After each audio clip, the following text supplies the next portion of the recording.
Sure, it is here. All right. So, inshallah, I'm going to take the topic impact on human intellectual history, Islam versus secularism. So, it's going to be a series. So, today we will not able to cover all the parts. So, inshallah, today we will cover the foundations, the and the one topic related to medical development. The remaining topic, there is a lot of topic related to astronomy or math or like chemistry and other topics. Inshallah, we will cover that in next session. So today just we'll go through the foundations and what is the different foundation in Islam and secularism related to knowledge. So first slide we have about the what is Islam. First of all, we have to understand what is Islam. So because why we have to understand this, because in the current era, so the meaning of religion is very limited, because most of the society think religion as a just a belief or dogma, and this is a personal things. So something very personal is called religion, and that doesn't have any role in the society, any active role in a social affair or the public affairs. So whenever people thinks about religion, that comes like, okay, that is something which is very personal and doesn't have any role in your day-to-day life, or the public life or intellectual life. And whenever you will talk about religion in intellectual sphere, people will think, okay, oh, what are you talking about? Like, you are a very outdated person and you are talking about religion in intellectual sphere. That is like even like uh, don't need to be considered as a intellectual affair. So we have to understand what is Islam first of all. So Islam is a relationship of God and his living and non-living creature. So Islam is not only limited to human being. So we believe that the entire universe is Muslim, including the non-living being like the galaxies and like the planets, like rocks or the plants or the water, everything. So we believe that they are Muslims? Because all are submitting to God, all are submitting to Allah subhanahu wa ta'ala. The whatever the action has been defined by Allah subhanahu wa ta'ala, they are complying with that rule and they are submitting to Allah subhanahu wa ta'ala. So being Muslim is a primary identity of all the things existing in the universe. So in that sense, so the being human is the secondary identity. So the first identity of the universe is Muslim, and because primarily we are Muslim, then under the category of Muslim we are human being. As under the category of Muslim, something is rock or something is water or something is planet or something is plant. So the same way we are human being under the category of Muslim.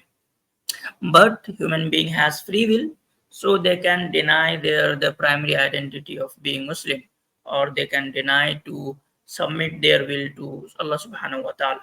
So that is the difference between us human and between the non-living creatures or the animals.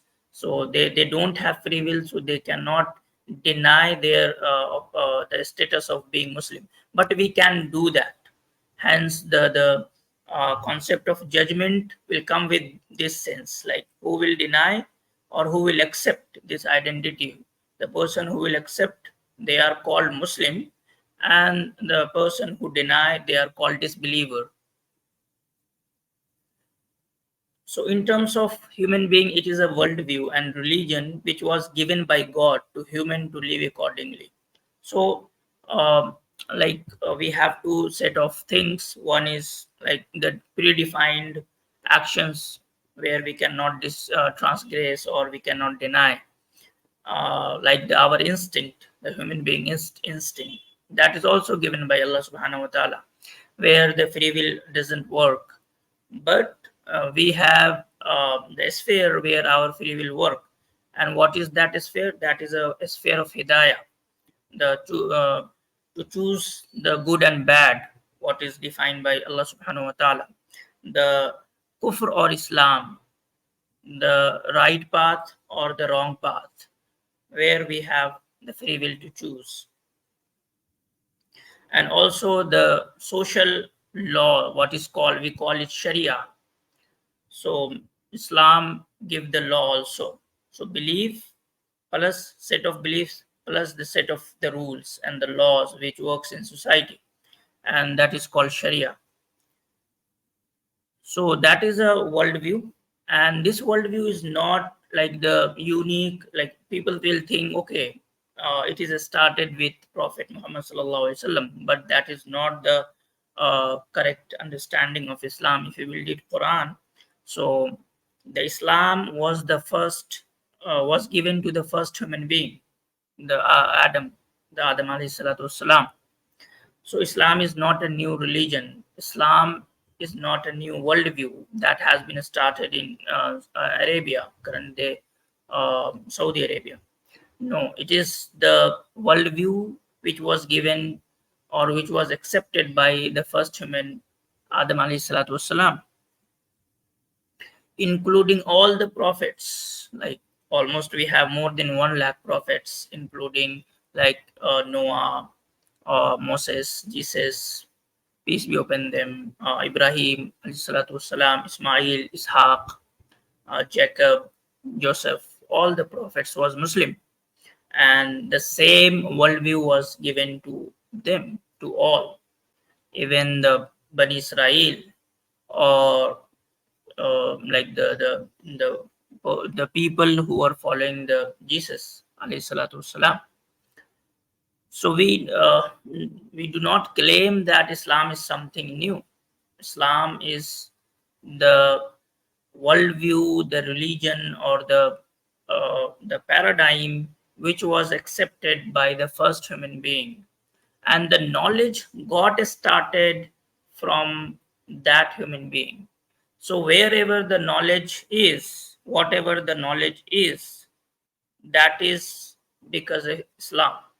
If you will read Quran, Allah subhanahu wa ta'ala said about the Adam alayhi salatu wasalam, when the angels, complain that, okay, if you are creating a being, a creature, who has rationality and who has, the the sense of pleasures, so they can create like the tyranny in the world, they will kill each other. So Allah subhanahu wa ta'ala said, okay, I know something which you don't know. And then like allama adam al asma'a kullaha. So if you will see the concept of knowledge, allama adam al asma'a kullaha, it started with the first human being, with the first revelation. So the knowledge, the concept of knowledge is integrated with the concept of revelation.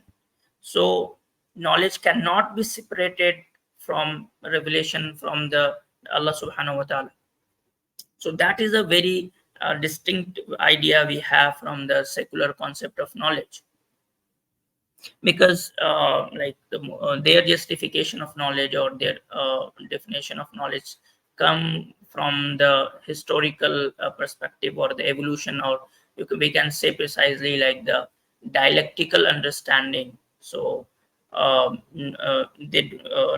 secular understanding is not only about the evolution, biological evolution. They also believe in the historical evolution. Like we have in Enlightenment era, there were many philosophers who believe in the historical evolution also. So we have the dialectical method. So we have dialectical rationalism, and again we have Karl Marx, who gave the understanding of history about dialectical materialism. So their concept of knowledge is about the evolution of human being. Either they claim that the rationality of human evolve, or the agent of the human rationality, which is material, they evolve.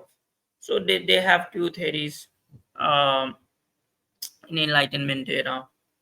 um, okay, so our concept of knowledge is integrated with revelation, and secular concept of knowledge is not integrated with revelation.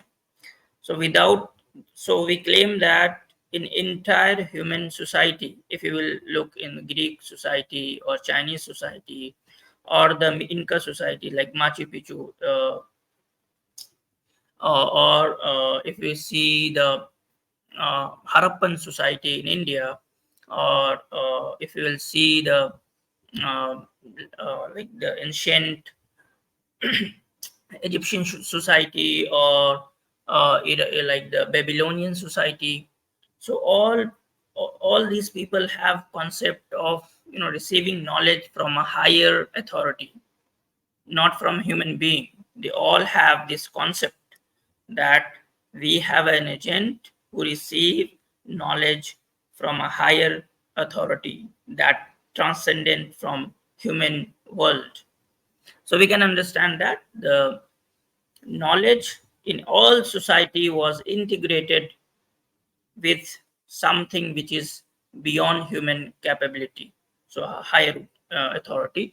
But in enlightenment era, they ignore this concept or ignore this history of human being, and they came with new theories. So what is the core idea of Islam throughout history? So there was the, along with prophethood, which we call it Risala, the prophethood. Along with prophethood, we have two core ideology. One is called Tawheed, oneness of God, and one is called believing in the day of judgment, so hereafter. So these two concept or belief has a huge impact on knowledge in the entire human history. If we'll see the nations or community who believe in Tawheed, their attitude towards knowledge is different, and the nations or the community who are not practicing or they don't believe in oneness of God, they believe in shirk or like something else. Their attitude towards knowledge is different. How that will impact knowledge, inshallah, we'll see in the next slide. So as we know that knowledge, all the society, even this the modern secular the framework of knowledge has some epistemological foundations. Without believing in something, you cannot have knowledge. So how do you believe? What do you believe? That is a different discussion. But from the Islamic viewpoint, we have to understand what are the epistemological foundations in Islam. So first of all, we call like the intention to seek the knowledge. What is the intention to seek knowledge in Islam? The intention should be to get please of Allah Subhanahu wa Taala. So as we know that how important is the intention, how important is in Islam for not only for seeking knowledge but for every act, for salah, for saum, for helping people, for dawah, for everything. The intention should be pure. If the intention has any materialistic aspect or any worldly aspect, that is not acceptable to Allah Subhanahu wa Taala.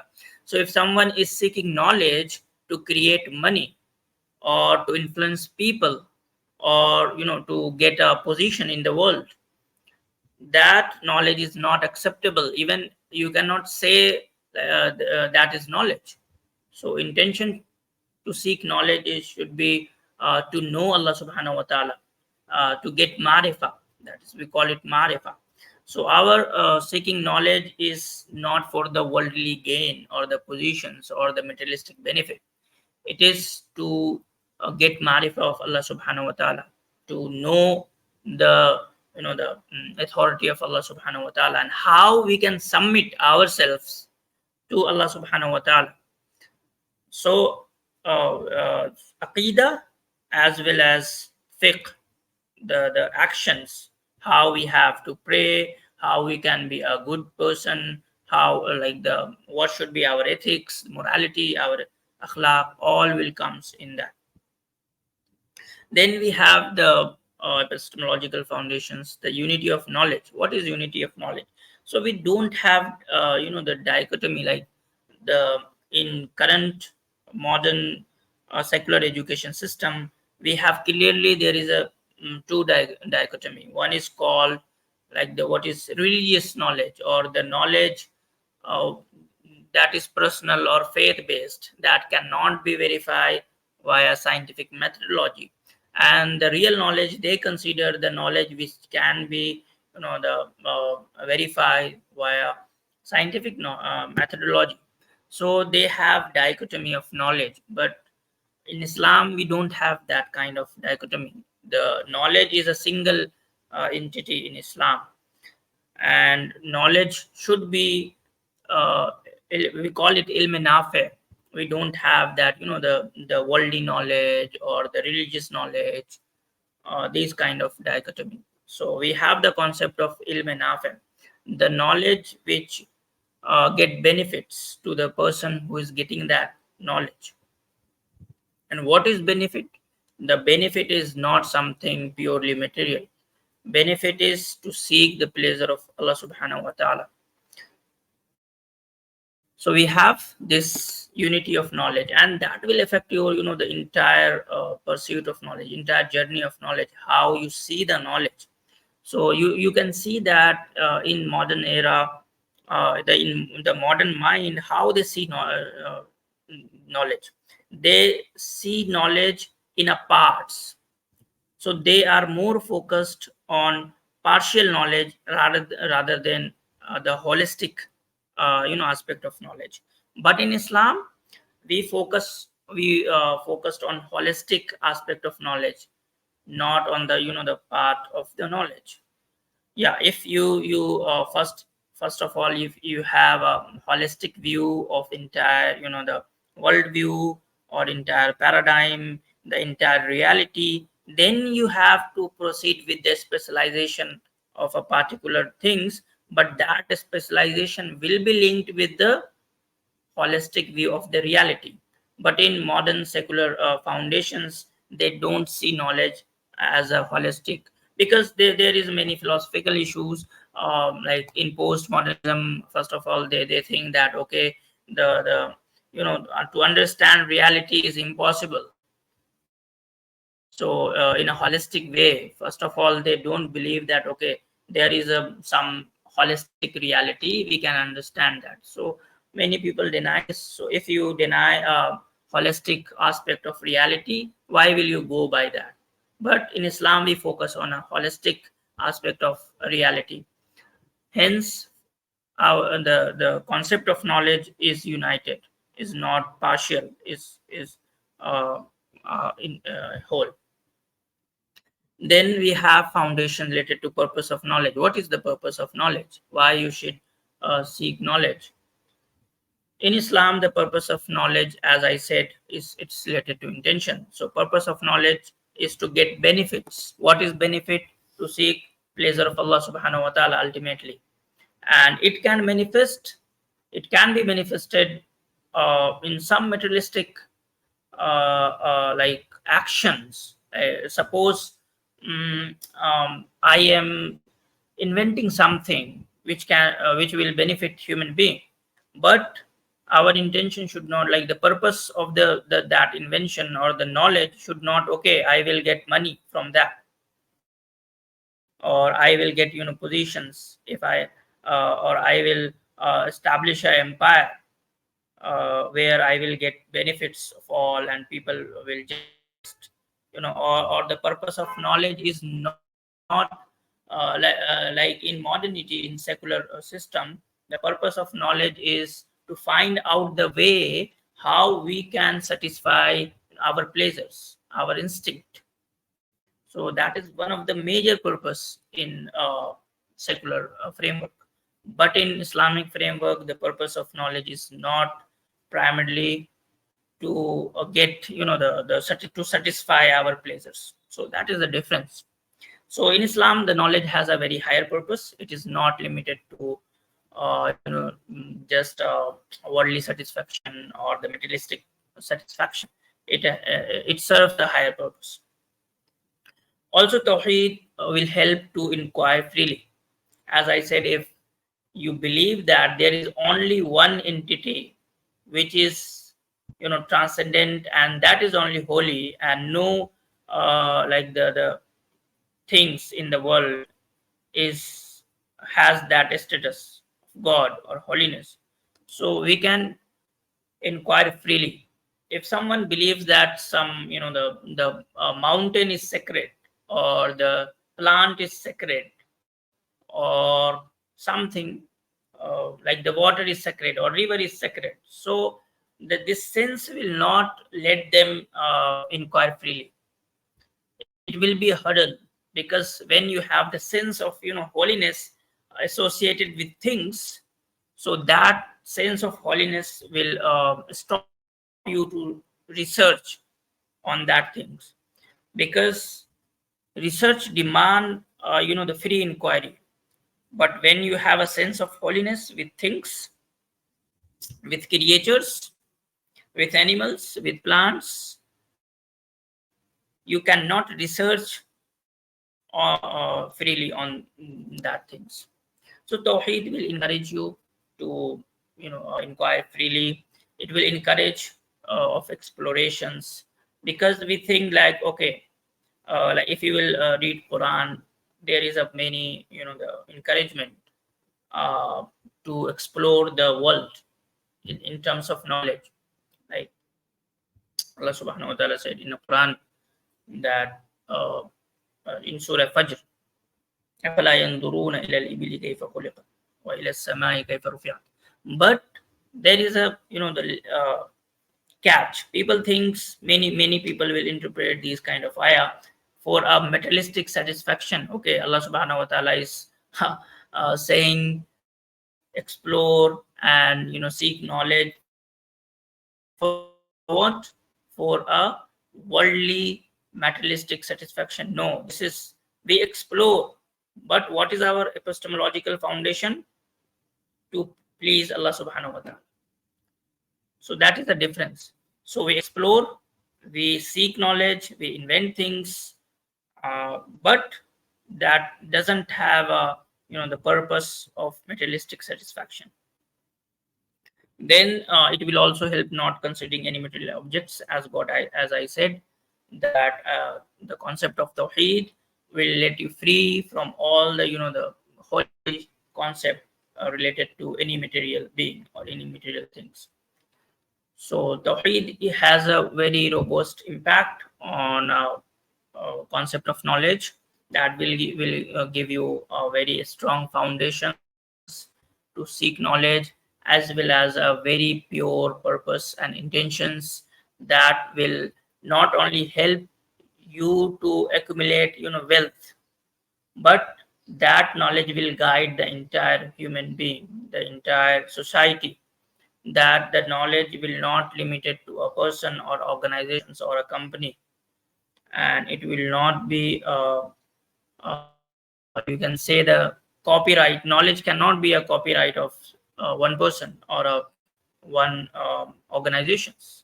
Knowledge is a common heritage of entire human being. So as least as you can restrict the knowledge. So in our traditions, you will see these epistemological foundations was working, and in our history, no one was paying for the knowledge. No one, literally no one was paying a penny to get knowledge. It was entirely free. And most of the time it was not run by a state. Like people will think, okay, now people will think the concept, okay, free, something is free, that means it's coming from a state. No, it was a social endeavor by the entire community. And like we have so many different institutions which is not run by government, which is not facilitated by government, but that was facilitated by individuals, and that was free. So these foundations has impact how you see knowledge, how you facilitate people to seek knowledge. Yeah. So I think that is pretty clear now. Yep. So we will move forward. So as I said, today we are not going to discuss all the aspects. Today, just we will discuss, inshallah, related to medical. So, like we have many fields: theology, philosophy, hard sciences. So we will focus on hard sciences. So this is just related to medical traditions in Islamic world, and we will also see the like the work on medicine in Islamic civilization and the impact on medical field also. So just quickly we will go through that. We are not going to make it very academic. Just will give some glimpses about the uh, like the medical development in Islamic civilization. Yeah. So the root of Islamic medical tradition traces back to the era of Prophet Sallallahu Alaihi Wasallam, who advocates various treatment methods like the use of honey, cupping, and cauterization, provided they were not painful for the patients. One of the Prophet's notable teaching asserts that for every disease, God has also provided a cure. That is a very, the crucial points. Like the Muslim believes that if there is a disease, there is a cure. So no disease is without cure. Just we have to find out the cure, what is cure, and where it is. So that principles has a huge influence in medical field in this Muslim world, fostering a belief system that spurred engagement in biomedical research and the pursuit of remedies for various ailments. In line with Prophet Muhammad SAW guidelines, his contemporaries and the early caliphs actively supported the study, teaching, and applications of medicine. This support catalyzed a flourishing of Islamic medical research during the Middle Ages, leading to several significant advancements documented by Campbell. These achievements includes elevating the medical profession's status, introducing systematic illustrations in medical writing, referring numbering system, advancing the application of chemistry in medicine, and enhancing dispensing technique with elegant preparations like rose and orange water. So, if we study the medical system in Islamic civilization in medieval era, that was very interesting. And even you will be, the amazed to know that there was the mobile hospital settled on a camel. So on camel they settled the hospital, and that was the mobile hospital era. That the moment the mobile hospital era, there was no fast communication, there was no fast communication like car or train or aeroplane, etc. So they have to travel either by camel or by horses. So and the entire community was not living in a city. Like the big city was Baghdad, the first city who has like 10 million people, or 1 million people. Sorry, yeah, 1 million people, cross 1 million people, 1 million population. The first city was Baghdad. So people were living in outskirts or in villages, like 20 people, 30 people, or a family or a tribe was living. So they don't have access to hospitals. So they have to travel either by camel or by horses. Asim bhai, your voice is breaking up. Okay, Yeah, I just was gonna ask if give me one. Okay. Just give me 1 minute. I have to. I think there is some network issue. I have to. Just it's give me. clear right now, Thank you. Asim bhai. But just a couple of minutes ago, also it was breaking up. So if you can repeat just the last 2 minutes, because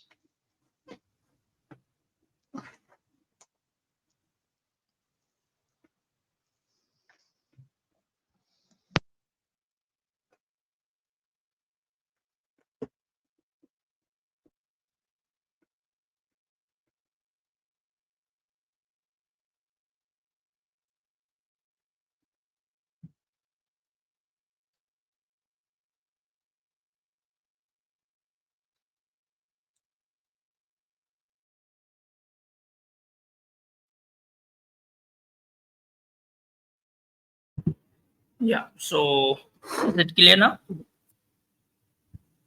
Yes. yes, yes. Okay. So when the last Prophet sallallahu alaihi wasallam came in the world, and as we know, the Arabian society, how it was, though Nabi alayhi salatu wasalam came into Arabia. So Arabia was very, we can see that the untouched society, where the Roman Empire or the Persian Empire, two civilizations, two biggest, one of the biggest civilization in human history, uh, but they didn't touch their language, their culture. So in terms of language and culture and the mind, they was very untouched, the very natural, we can say that. So Nabi alayhi salatu wasalam came in that community. So after Nabi alayhi salatu wasalam, they get knowledge from Roman Empire, from India, from Persia. So they collected all the knowledge from all these civilizations, and they started to translate their works in Arabic. So we know that there is a movement that's called translation movement in 8th century, 8th and 9th century, 8th and 9th century. It started in Umayyad Caliphate, and it was on peak in the era of Harun and Mahmud, the Abbasid Caliphate. So in translation movement, they extensively translated all the works, the Greek works, the Indian works, the Persian, some Persian. So most of the Persian works was not preserved, but some works was preserved. So they translated. So mostly uh, they get benefited from the Greek knowledge system, and also from the Indian knowledge system.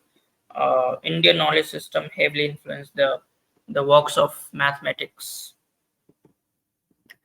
But for medicine, like they heavily translated the works from Greek. So we can see that impact, but the Muslims were very original. Like they translated the works, as well as they contributed original works also.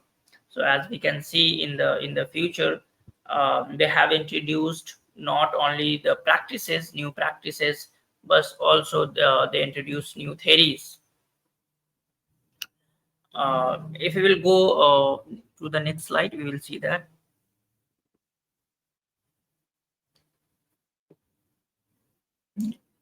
The contribution of Muslim to the field of medical science also laid the groundwork for medical practices in European countries. Prior to Islam's advent, medical care primarily fell under the purview of clerics in religious settings. However, hospitals of Arab origin emerged as centers of medical education, research, and the development of practices that still resonate in modern healthcare institutions, such as gender segregated wards, hygiene protocols, medical records, and dispensaries. So, Muslim civilization has, the very, very systematic hospital system that was very much institutionalized and systemized. As it will go in Ayyubid era, Ayyubid period or Zangid period in Syria and in Egypt, we see a lot of good hospital that time. Even in the early Ottoman period, in like the Constantinople, Istanbul, or the Turkey. we have a very good hospital system. The same way we have a very systemized, institutionalized system in Undulus, the current day Spain, Portugal, and some part of the lower France. So, like the it is like we know that the knowledge of Muslims transferred via Spain to Europe. The impact of Islamic medical research between the years 1800 and 1450 on Western sciences often goes unrecognized, yet it can be argued that contemporary Western medical practices would look vastly different without the heritage of Islamic medical scholars from cities like Baghdad, Cairo, and Cordoba. But here we have to understand one thing. So the Enlightenment project is not an Islamic project. It has very different, very the contrast foundations, philosophical foundations from the Islamic viewpoint. But the Enlightenment project was influenced by some practices of Muslim civilization, but primarily the foundation of the Enlightenment era is very much different from the Islamic foundations or the Aqidah. So we have to understand this. Many people will claim, okay, the Enlightenment era or the Enlightenment project or the modernity is a project of Islamic intellectual or the extension of the Islamic civilization. That is wrong. Why? Because we know that the Enlightenment era or the modernity is entirely a materialistic project. The definition of human being, the definition of the entire political, the economical, the social, all the theories, uh, like this centralize the sovereign autonomous human being. That is very different from the Islamic perspective. So modernity is not extension of Islam, or the Enlightenment era is not extension of Islamic ideology. Yeah, but some aspect got influenced by the Muslim civilizations, mostly related to hard sciences, like astronomy, medical, chemistry, that got influenced. But from the philosophical assumptions or the metaphysical aspect was not Islamic at all. As Islam expanded in the region like Iran, Egypt, and Syria, Muslims encountered diverse civilization and centers of learning. This interaction led to the translation of major philosophical and scientific texts into Arabic, culminating in the establishment of the House of Wisdom in Baghdad during the Abbasid Caliphate. Arabic became the preeminent language for research and publication for centuries, facilitating the preservation and dissemination of knowledge. So Arabs not only contributed the new, the knowledge, they also was the agent to preserve the knowledge of the Greek and Indian, Greek, and other civilizations. So Arab preserved the knowledge, the Muslims preserved the knowledge, and they contributed both. So in that terms, the world should be grateful to the Muslim civilization that they not only contributed in knowledge from original aspect, but also they have carried the others' knowledge and they preserve their knowledge. If they were not there, so we have lost a lot of knowledge. Yeah. So and we move to the next slide. Thank you. Yeah. In addition to fostering cultural exchange, Arab scholars made significant contribution to various scientific and technological fields, including astronomy, architecture, mathematics, chemistry, agriculture, and textiles. Their innovations, such as antiseptic use of alcohol, crystallization, and distillation, enriched global knowledge and shaped scientific progress. Contrary to the misconception that Muslims merely translated Greek texts, their contribution to science are profound and multifaceted. While they draw upon Greek knowledge, Muslims critically evaluated, experimented with, and refined it. ultimately transforming ancient Greek science into a vibrant and evolving medical discipline. So, if you will go through the intellectual history of Muslims, you will find out that they heavily criticized the Greek knowledge system. Yeah, there was a group. They were the fan of Aristotle, the Aristotelian, like Ibn Sina or Ibn Rushd or Al Farabi, Al Kindi. They were the fan of Aristotle, and this is also a very interesting point, and this shows the honesty of Muslims, that in philosophy they consider Aristotle as the first teacher. So we can understand, like, the Muslim civilization, how unbiased they was. So Muslim, in terms of the giving credits, they were very unbiased. They don't have the Muslim centric or the Arab centric world, like today we have a Europe centric, the history of knowledge. So they consider Aristotle as the first teacher, the Muallim Awwal, and the Al Farabi was considered as the second teacher. Yeah. So, contrary to misconception that they merely translate Greek texts, they contributed originally, but there was some, the lobby which was fan of Aristotle. But at the same time, there were many people who are criticizing Aristotle, who are evaluating their works. Even if we will see the Imam Ghazali, rahimahullah, they heavily criticized the Greek philosophy, and he wrote book called Tahafatul Falasfa.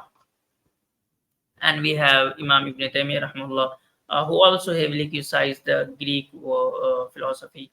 And like we have Raddul Mantiqiyyin, his book is very precious book.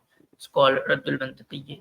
So Tahafatul Falasfa and Raddul Mantiqiyyin, these are the original works who refutes the Greek philosophy. Yeah. So can we go ahead? Yeah, thank you. So this is just some name. We can prepare a huge list, but just I have collected some name from the different, the fields of medicine.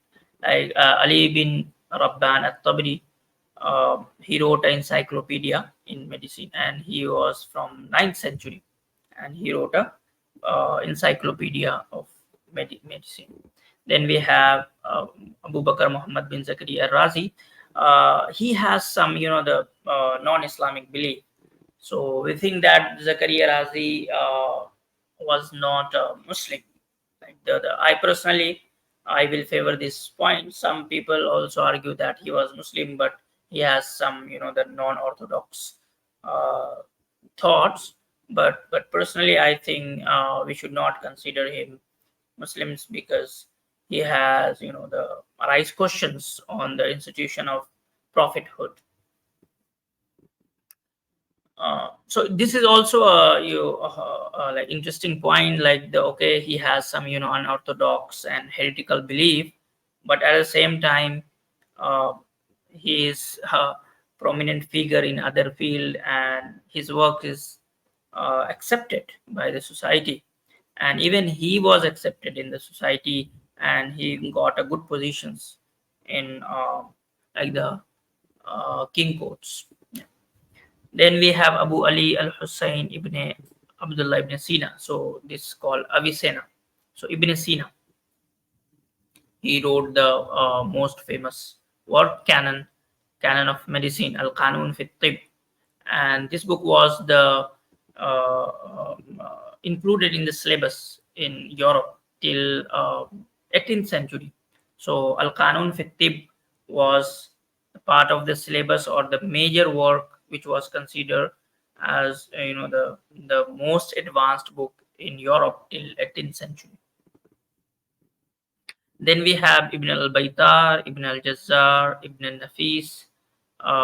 Ibn Nafis was the person who works on the, the our um, like the system of pumping system of heart. So he was the person who introduced the theory, like how our heart works. Then we have Abul Qasim al-Zahrawi. He is considered as uh, father of surgery. He wrote a book called At-Tasrif Liman Ajiza Anit Talif. So At-Tasrif is his book. He was Andalusian. It's called Zahrawi. So we know that in Spain, in Andalus, there was a city, that the garden city, the flower city. So he was from there. So it's called Az-Zahrawi. So Az-Zahrawi is someone who is from the city of flowers.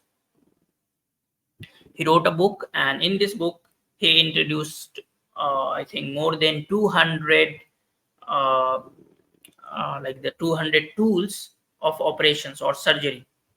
And it is also believed that he was the first person who did a cesarean, the first uh, surgery. Uh, yeah. Then we have Ibn al-Haytham, one of the most famous person from the Islamic civilization in terms of science.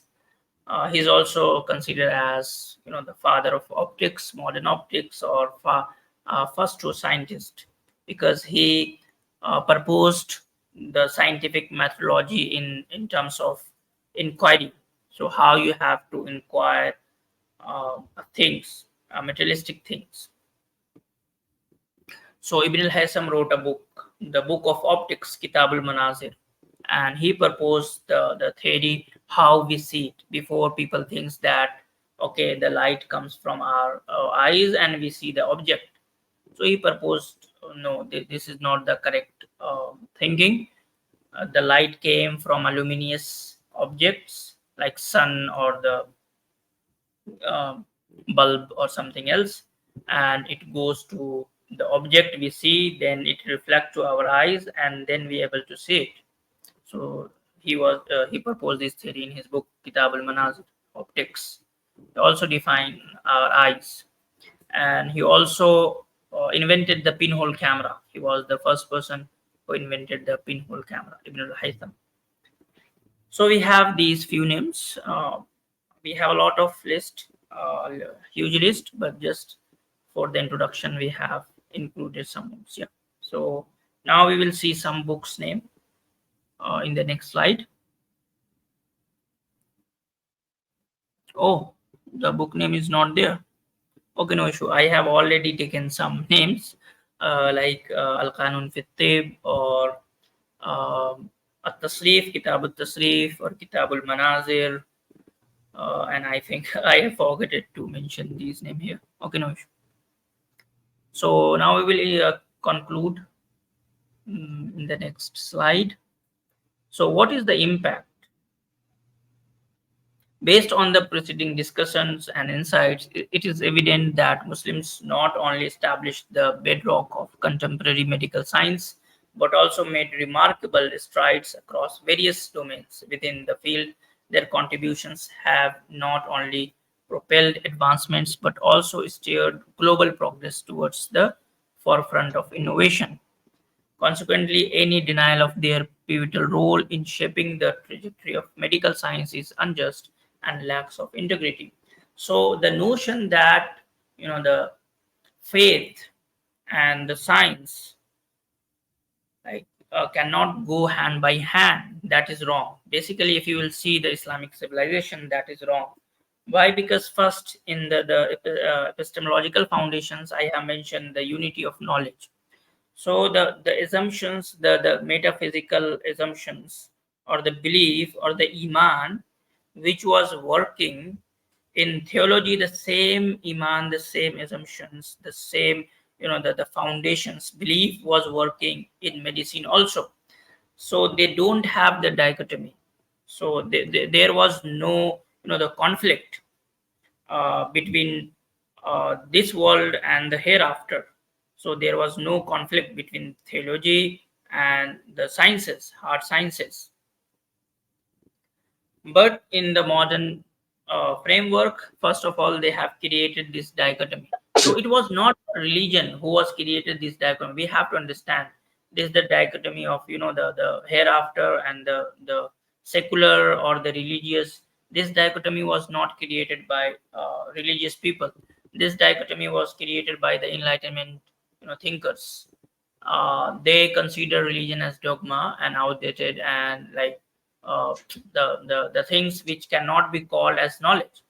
Then they created this dichotomy. They said, okay, if you want to deal with religion, deal it, but don't call it knowledge. Knowledge is something which is come under scientific methodology. So they reduce the circle of the knowledge. The Enlightenment philosophers, thinkers, they reduce the circle of knowledge, and they told that which is beyond our scientific methodology, that will not be considered as knowledge. But as we said, that we don't have this dichotomy. We have a robust, multi-layered epistemological foundations.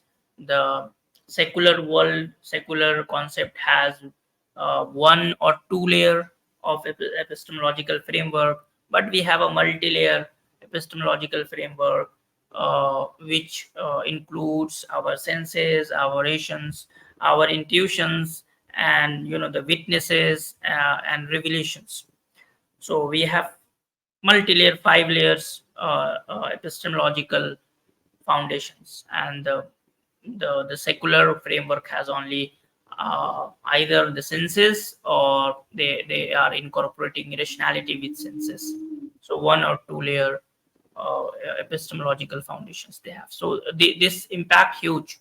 This will impact huge, because we are they are narrowing the circle of knowledge, and we say that this is harmful for a human being. If you will say that only the things which can be inquired by senses, that will be considered as knowledge, that will harm the human being. Yeah. Jazakumullah khair. So it was a presentation related to one topic. Do we have is related to Jazakallah medical? khair. Okay, so book's name is here. Yeah, book's Okay. name is here. Paradise of Wisdom, The Virtuous Life, Al-Havi. That was written by Tabari.